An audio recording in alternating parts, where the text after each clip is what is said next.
on Sir Donald Bradman Drive, Hilton, a Ford sedan collided with a tree and then the rear of a parked car at very low speed.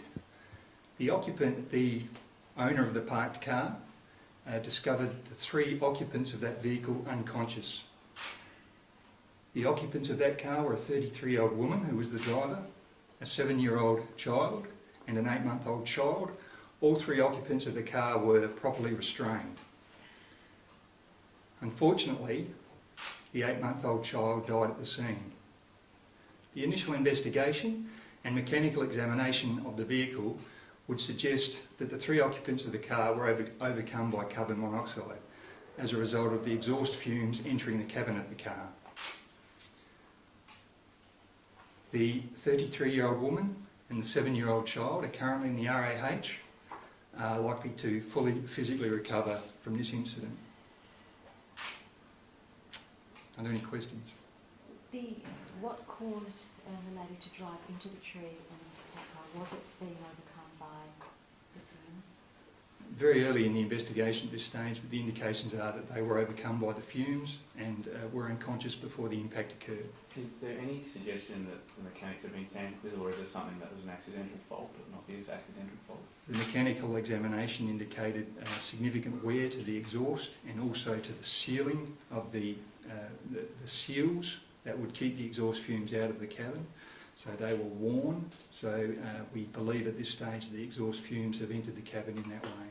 Where had she been travelling from? And when you say low speed, and the fact that the owner found the car, I take it that's the husband? No, I'm sorry, I may have confused you with that. So the Ford sedan that had the 3 occupants actually collided with a vehicle that was parked on the side of the road. It was the owner of that car, the vehicle that was collided with, that actually discovered the car and the 3 occupants unconscious. Was he still in the car when they... No, he was not an occupant of the car at the time of the collision, so he's come from somewhere else. How long do you think they were after they had collided? How long do you think the car? A very, very short time, within seconds. Where had they come from? They had come from the airport. And obviously, how old is this car? I don't know what age the car is, but it's important that the mechanical examination is identifying wear. So any suggestion of it being anything else is incorrect. It's just worn. Had they dropped someone off for a flight? Correct, yes. Husband? I don't know. A father? I don't know. So it wasn't a deliberate act on her behalf? No indication of that, no. Is there a public safety awareness message here?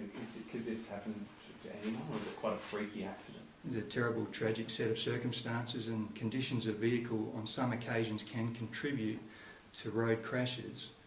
It's important again to recognise that this was a very low level speed crash. So, in fact, the crash is not a significant significant cause here. It is primarily around the exhaust fumes entering the cabin that we've resulted in that impact.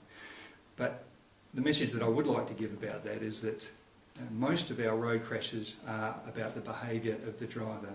Conditions of the vehicle are not a significant contributor to road crash. So is there a public safety message as far as maintenance goes here with exhaust?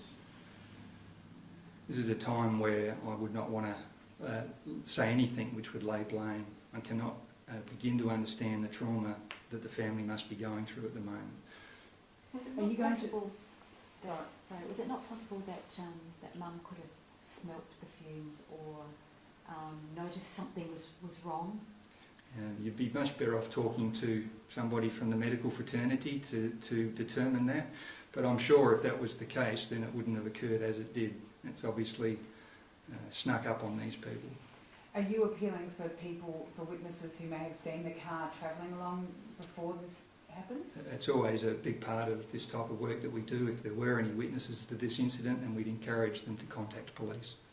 Not a great distance between the airport and where the accident happened.